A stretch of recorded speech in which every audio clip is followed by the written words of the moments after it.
Hello বন্ধুরা, এখন আমরা চলে যাচ্ছি কাজিরাঙ্গা ফরেস্টে জঙ্গল সাফারিতে। দেখো মামাম, তুমি কি দেখবে আজকে? কি দেখবে? গন্ডার? হ্যাঁ। কাজিরাঙ্গা ফরেস্টে মোট 4টি জোন রয়েছে, ইস্টার্ন, ওয়েস্টার্ন আর সেন্ট্রাল, আর আরও একটা কিছু, যাই হোক এই মুহূর্তে মনে পড়ছে না। আর 4টি জোনের মধ্যে আমরা সকালেই বেরিয়ে পড়েছিলাম ইস্টার্ন জোনে যাওয়ার জন্য। আর এইটা আগের দিন থেকেই বুক করতে হতো, তো আগের দিনে রাত্রি বুক করা হয়েছিল। প্রতিটা জিপে 6 জন করে যেতে পারবে, তার বেশি কিন্তু যেতে পারবে না। আর এর সাথে থাকবে একজন ড্রাইভার। তো যাই হোক, গাইড যাদের ভাগ্যে যেরকম পড়বে তারা কিন্তু ততটা ভালোভাবে দেখতে পারবে। নিজের অভিজ্ঞতা থেকে বলছি, এই সাফারিতে কিন্তু গাইডের ভূমিকাটা অনেকটাই গুরুত্বপূর্ণ। যাই হোক, কপাল হয়তো ভালো ছিল, যার জন্য গাইড কিন্তু আমরা খুবই ভালো পেয়েছিলাম। আর এই সাফারিটাতে প্রায় মাথা পিছু এক একজনের একটু কম হলেও 600 টাকা করে পড়েছিল। এগুলো কিন্তু এক্সট্রা খরচ। যারা এই সমস্ত ট্যুরে আসবে অবশ্যই এক্সট্রা টাকা নিয়ে আসতে হবে। এই জঙ্গল সাফারিটা খুবই সুন্দর লেগেছে, খুবই ভালো লেগেছে। আর এই জঙ্গল সাফারিটায় আমাদের টাইম দেওয়া ছিল সকাল 7টা, মোটামুটি 7টা থেকে 7:30টার মধ্যেই গাড়ি এসে গিয়েছিল একদমই রিসোর্টের কাছে। আর তারপর আমাদের নিয়ে চলে যাচ্ছিল। আমাদের রিসোর্টটা জঙ্গল থেকে বেশ কিছুটা দূরে ছিল। আর তারপরেই আমরা এখান থেকে চলে গেলাম জঙ্গলের দিকে। আর তারপর সেখানে গিয়ে হবে চেকিং। প্রথমেই সেখানে গিয়েও কিছু একটা চার্জ দিতে হতো, আর সেই চার্জটা কিন্তু এই 600 টাকা যে বললাম তার মধ্যেই ছিল। আর আমাদের গ্রুপের মোট 3টে গাড়ি লেগেছিল, 18 জন গিয়েছিলাম, বাদবাকিরা কিন্তু রিসোর্টেই ছিল। আর একদমই দেখো জঙ্গলে ঘেরা রাস্তার মধ্যে দিয়ে যেতে বেশ ভালো লাগছিল সকাল সকাল। আর যারা এই সময় হাতি সাফারি করছিল তাদের কিন্তু এই সকালেই শেষ হয়ে গিয়েছিল। আমাদের একটা গাড়ির মধ্যে ছিলাম আমি, মা, বাবা, আর ছিল তোমাদের দাদা ভাই, আর আমার মামাম তো ছিলই, আর তার সাথে ছিল একটা বোন আর কাকিমা। আর এই যে একটু আগেই পেরিয়ে এলাম, ওখানে খুবই সুন্দর একটি পাহাড়ি মন্দির ছিল। এই যে দেখো, জঙ্গলের অনেক কাছে কাছেও কিন্তু অনেক সুন্দর সুন্দর রিসোর্ট রয়েছে। আর একদমই দূরে দেখা যাচ্ছে পাহাড়, দেখতে কিন্তু খুবই সুন্দর লাগছে। আর সকালে তখন কিন্তু ভালোই ঠান্ডা ঠান্ডা ছিল, ওয়েদারটা বেশ ভালো লাগছিল। একদমই কুয়াশা কুয়াশা দূরে বোঝা যাচ্ছে। আর আমাদের যেহেতু 3টে গাড়ি নেওয়া হয়েছিল, এই গাড়িগুলো এক এক সময় এক একটা গাড়ি ওভারটেক করছিল এক একজনকে, বেশ ভালো লাগছিল। তবে আমাদের ড্রাইভার দাদা, মানে যিনি গাইড ছিলেন, খুব একটা ওভারটেক করেননি। তখন আমাদের মনে হচ্ছিল যা আমরা হয়তো বিশেষ কিছু দেখতে পারবো না। উনি আমাদের বললেন যে এগুলো কিন্তু যে আগে গেলেই দেখতে পাবে এরকম না, সম্পূর্ণই নির্ভর করছে কখন তোমরা যাচ্ছ সেই মুহূর্তে কিছু আসছে কিনা। ওই যে দূরে হাতি সাফারি করে যারা ফিরছে, ওই হাতিগুলো যাচ্ছে, এই মামামকে তখন দেখানো হচ্ছিল। আর এখানে যেহেতু চেকিং হবে, এখানে একজনকে সঙ্গে যেতে হবে, আর এখানে গাড়িগুলো বেশ কিছুক্ষণ দাঁড়িয়ে থাকবে। এই যে দেখো, এখানে কিন্তু ফরেস্টের যে সমস্ত গার্ড বা যারা থাকে সেখানে তাদের সমস্ত থাকার জায়গাও রয়েছে। তোমাদের দাদাভাই গেল, আর আমাদের যিনি গাইড ছিলেন উনিও গিয়েছিলেন। তারপর এখান থেকে এসে আমরা রওনা দেব। যখন আমাদের যাওয়ার জন্য পারমিশন পেয়ে যাব তখন আমরা এখান থেকে চলে যাব। এই যে আমাদের আরও যে সমস্ত গাড়িগুলো, এইগুলো দাঁড়িয়ে রয়েছে। আরও একটা জিনিস হলো, এই জঙ্গল সাফারি করার সময় কিন্তু কোনোভাবে কোনো ব্যাগপত্র জিনিসপত্র নিয়ে যাওয়া যাবে না। একদমই খালি হাতে তোমায় যেতে হবে। যা সমস্ত কিছু জিনিসপত্র তোমাদেরকে রেখে দিতে হবে রিসোর্টে। আর কোনো রকম কোনো প্লাস্টিকের জিনিস তো একদমই অ্যালাউ করবে না। গাড়িটা আর একটু এগালেই সেখানে কিন্তু আবারও আমাদের সকলকে খুব ভালোভাবে চেক করা হবে। একমাত্র 6 জনের জন্য একটা জলের বোতলই তোমরা নিয়ে যেতে পারবে। আর যা কিছু জিনিসপত্র নেওয়ার হাতে করেই নিতে হবে। একটা জলের বোতল নেবে ঠিকই, কিন্তু তোমাদের স্ট্রিক্টলি বলে দেবে যে জঙ্গলের মধ্যে কোনো কিছু ফেলা যাবে না। ফেললে কিন্তু সেখানে তোমাদের ফাইন হবে, বা যাই হোক অন্য কিছু শাস্তিও থাকতে পারে, এটা ঠিক জানা নেই। তবে বলে দিচ্ছিল বারবার করে যে এখানে কোনো কিছু ফেলা যাবে না। মামা তুমি কি দেখবে? আর কি দেখবে? বলো বলো বলো বলো। গন্ডার। বলো বলো বলো বলো।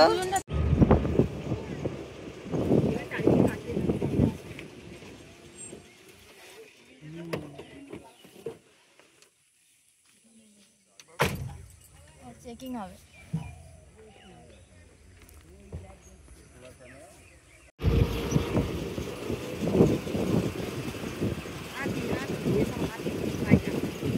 এই দেখো, এই দেখো, এই দেখো, এই দেখো, এই দেখো।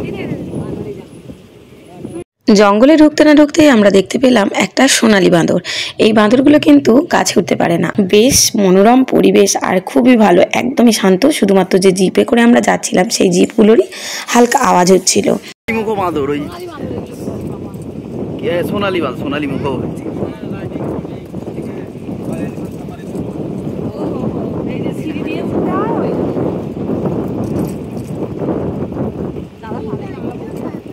আরে বাংলার আসামিস অনেকটা একই। আর এখানে এত টুরিস্ট আসছে সেই জন্য তারা শিখে গেছে।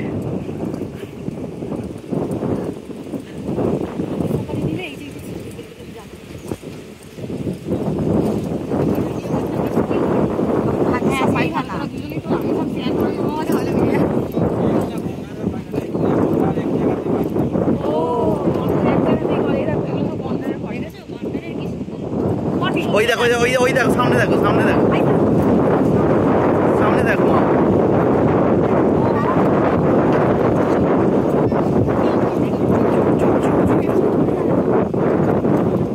ওইদিকে দেখো, ওইদিকে ওইদিকে আছে।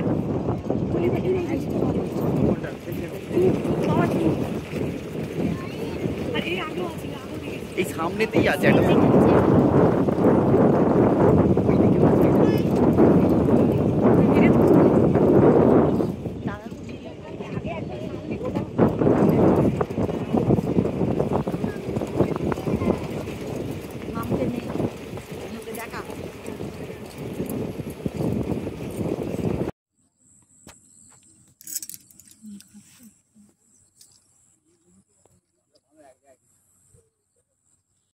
একটু এগিয়ে আসার পরেই আমরা দেখতে পেলাম একটা গন্ডার।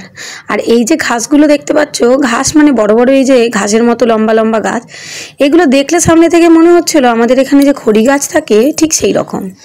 কিন্তু এই দাদা বলছিলেন এগুলো হচ্ছে এলিফ্যান্ট গ্রাস, আর এগুলো কিন্তু হাতির খুবই একটা পছন্দের খাবার।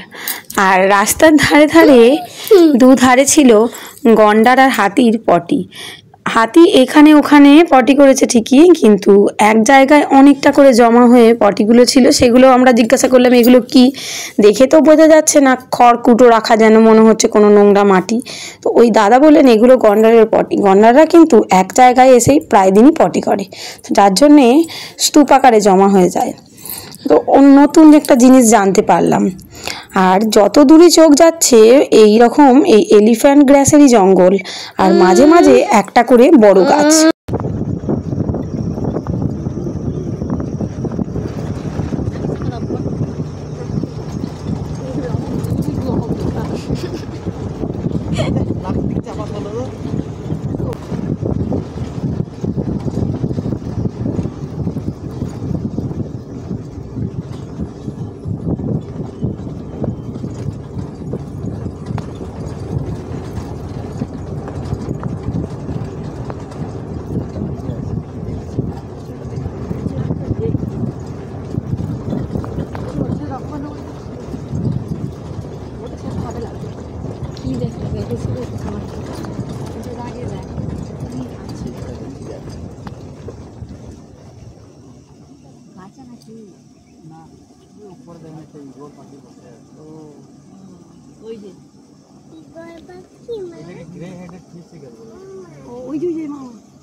এই যে গাছটায় বসেছিল ঈগল, যেটা জুম করে দেখানোর চেষ্টা করলাম ঠিকই, কিন্তু খুব একটা ভালোভাবে দেখা গেল না।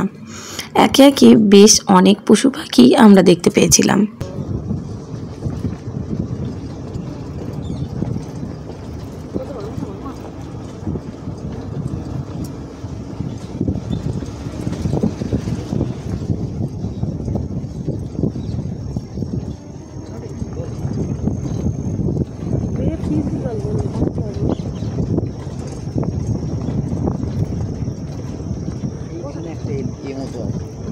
জলেতে তো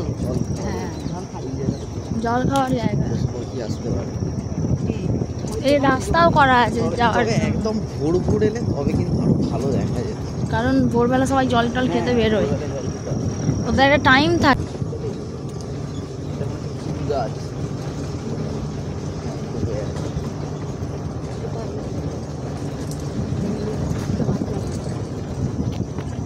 এখনই কিন্তু ফুল এসে গেছে।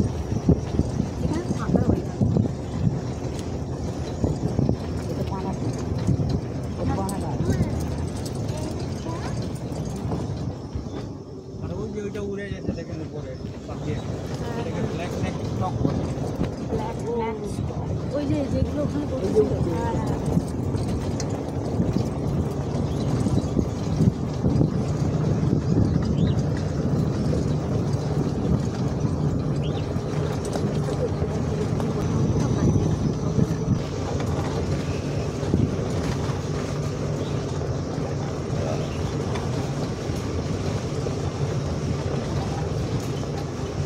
দাদা বাঘ কোথায় থাকে?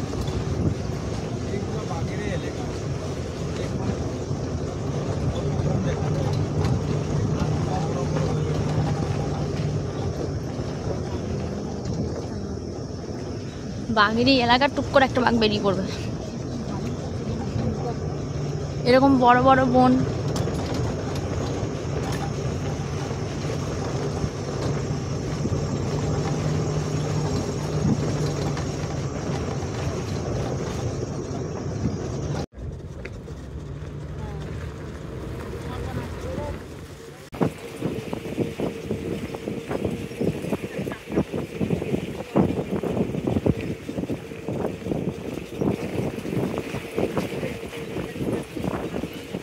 মাথাটা চাপা দিয়ে দাও।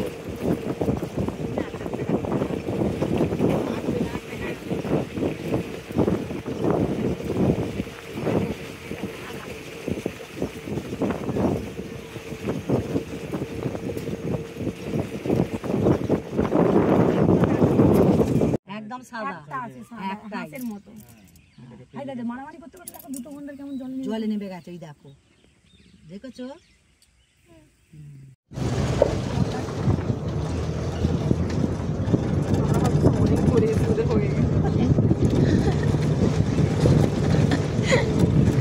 এতক্ষণ ধরে বলছিল অনেক বড় এসছে, হয়ে গেছে। ওরা এখান থেকে ব্যাক করে আমরা উল্টো দিকে যাচ্ছে।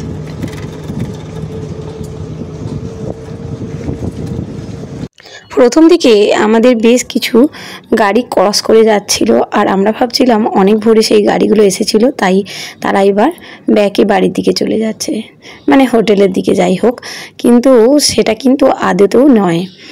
বেশ কিছুটা সোজা রাস্তা যাওয়ার পর আবারও ওখান থেকে ব্যাক করে চলে আসতে হচ্ছিল আরও একটা অন্যদিকে বেঁকে যাওয়ার জন্য।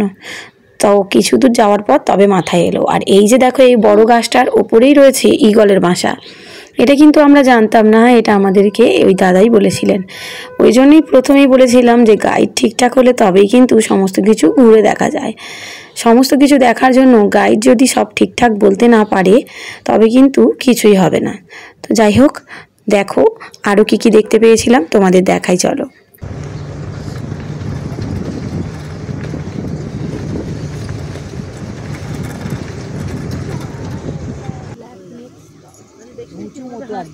হ্যাঁ,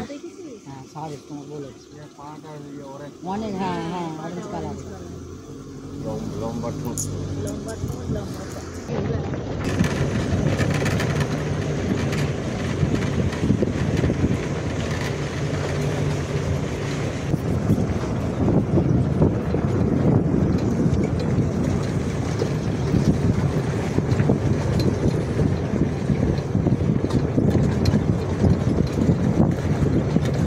যে সমস্ত পশু আমরা জঙ্গল সাফারিতে দেখেছিলাম তার অধিকাংশটাই কিন্তু ছিল জঙ্গলের মধ্যে যে ছোট ছোট জলাশয়গুলো ছিল তারই আশেপাশে।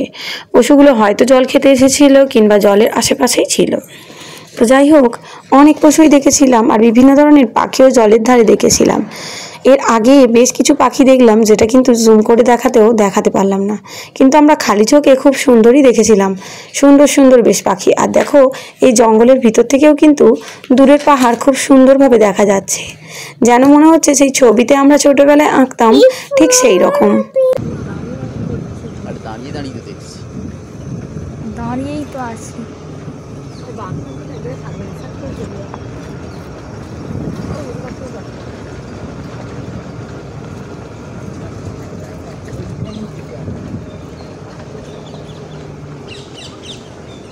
পাখি উড়ে যাচ্ছে।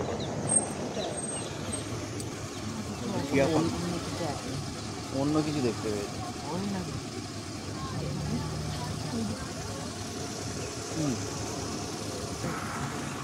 কই আর একটু আগাড়ি তবে দেখতে পাবি আমার পাখি। হ্যাঁ দেখা যাচ্ছে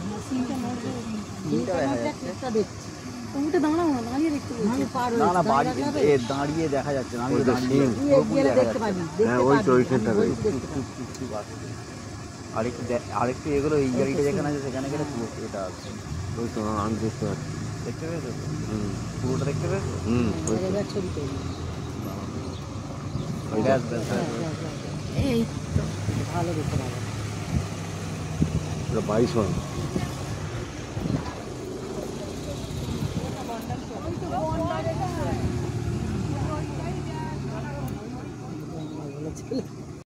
ঠিক এই জায়গাটায় ছিল দুটো বাইসন। তো জুম করে তোমাদের দেখানোর চেষ্টা করেছি, কিন্তু কতটা বুঝতে পেরেছো জানি না।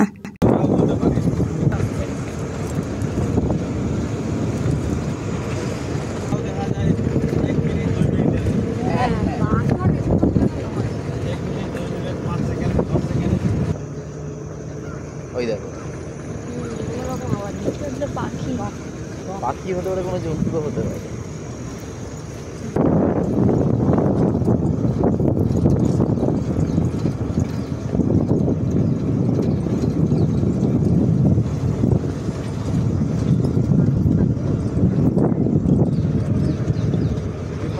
ক্যাম্প তো কিছু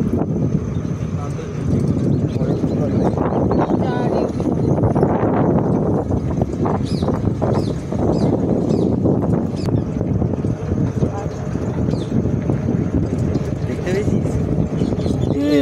এই তো উড়ে গেল। ক্যাপচার করা যাবে এটা?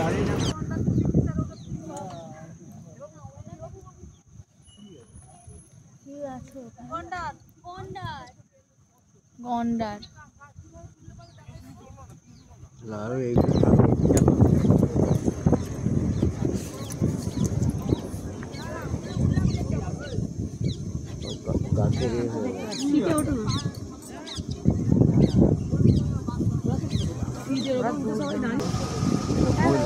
হরিণ হরিণ আবার মুখ খুলবে। সেখানে আর এখানে দুটো গন্ডার।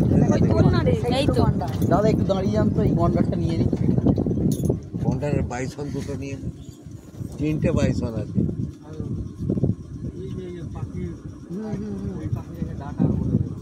ওই যে ডানা মিলে দিয়ে যে বসে। হ্যাঁ ওইটাকে ডানা মিলে বসে আছে ডাটার। ওই যে সেই দিকে ছবি করে নিয়ে গেছে।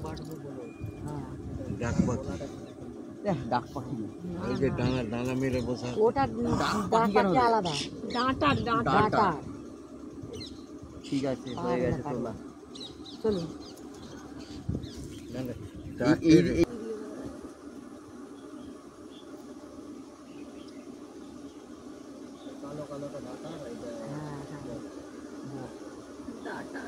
ডাটার কি নাম? হ্যাঁ আমরা জীবনে এরকম নামটা আরে দাদা তো ইংলিশে বলছে বেশিরভাগ। তাও ঠিক। এবার ধরো আমরা সেগুলো তো বাংলায় অন্য কিছু বলি, যেমন ভোঁদরটা ওয়াটার বলছে, আমরা ভোঁদর বলি। ওয়াটার মানে আগেই বলেছিলাম জলাশয়ের আশেপাশে আমরা অনেক কিছু দেখেছি, আর এখানে একটা বড় জলাশয় ছিল। এর আশেপাশে কিন্তু অনেক বুনো মহিষ ছিল, যেগুলোকে সবাই বাইসন করছিল, আর বেশ কয়েকটা গন্ডারও ছিল। এছাড়াও ভোঁদর ছিল, আরও নানান ধরনের বেশ পাখিও কিছু ছিল। তো সেগুলো হয়তো ক্যামেরায় আসেনি দূর থেকে বলে, কিন্তু সামনে থেকে খুবই সুন্দর লেগেছিল দেখতে।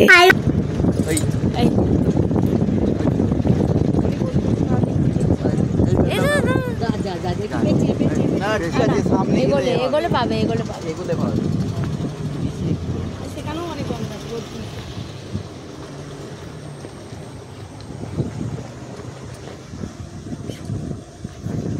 বসবে না। হ্যাঁ না বসবো না, অনেকগুলো গন্ডার এখানে তো তোমার এখানে তো গন্ডারই থাকবে।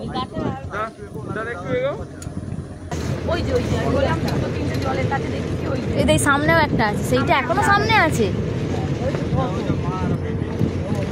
আচ্ছা, মার বেবি, বাহ, এইটা আমার মার বেবি, আমরা কোলে কোলে। ওই হাই হ্যান্ডশেক করে এসো।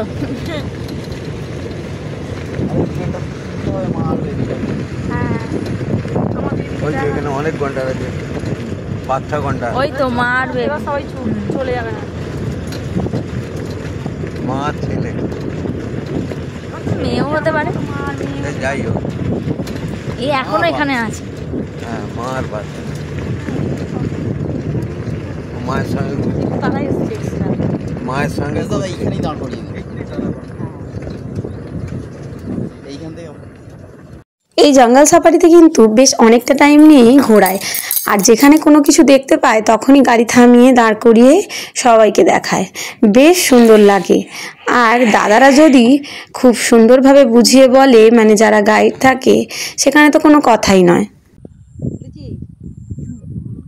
আমরা যাবার সবাই এই ঘন্টাটা দেখেছিলাম, আর আসার সময় যে মার যে বাচ্চা,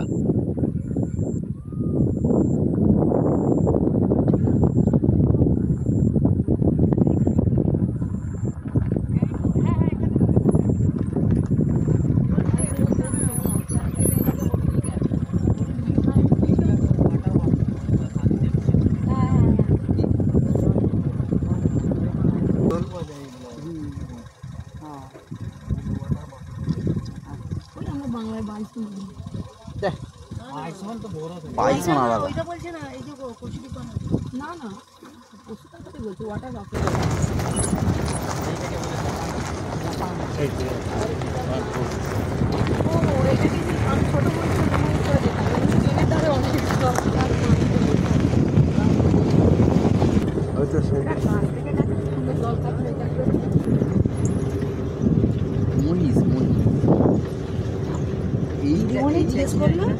কত পাও?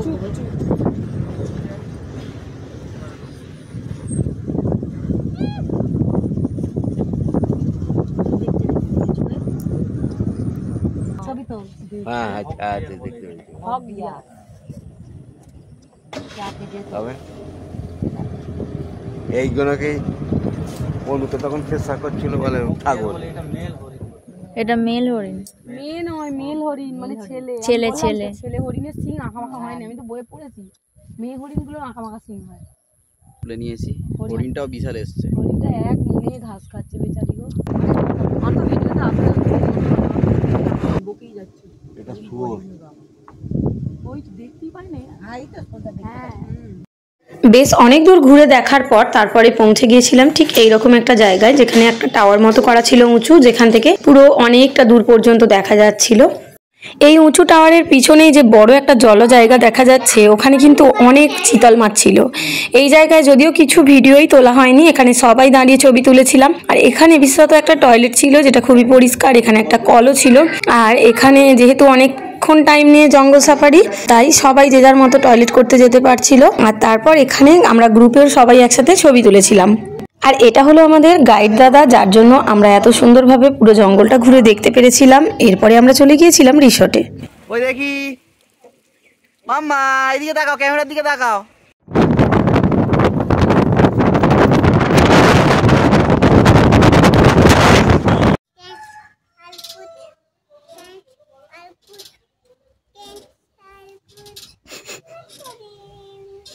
কি করছো মা? সকাল সকাল জঙ্গল সাফারি করে ফিরে এসেই রিসোর্টে যে দোলনাটা ছিল, সেই দোলনায় মামা তার দাদু বসে দোল খেতে শুরু করেছিল।